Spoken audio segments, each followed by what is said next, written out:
16 жаштагы Айзада болсо, сиз ага эмне сөздөр айтмаксыз? 16 жаштагы Айзада болсо, мен чекесинен сылап туруп айтмакмын: Айзада, сен туура жакка кетип баратасың, кесибиңди туура тандадың. Эң башкысы окуу демекмин. Окуу, тил үйрөн, окуу жана окуу демекмин. Мындай үстүртөн айтылышы мүмкүн, үстүртөн көрүнүшү мүмкүн. Мен кыйын сынгым келбейт, мен мындай нерсе жасап койдум дебейм. Болгон эле айылдан чыккан эле Айзада, айылдан чыккан Айзаданын колунан келди демек, кантип сиздин колуңуздан келбейт да? Кантип сиздин колуңуздан келбейт? Мен атам же телевидениеда иштебейт эле, апамдын таанышы жок эле телевидениеда, мисалы да. Анан менин колуман келди, мен жасай алдым демек, сиздин колуңуздан келет. Биз орто мектепте окуганбыз, мен средний школада окугам.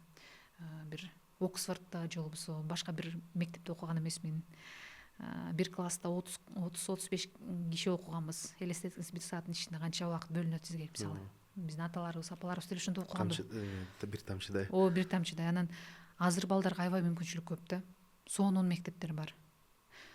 Бир тармактуу мектептер бар, мисалычы.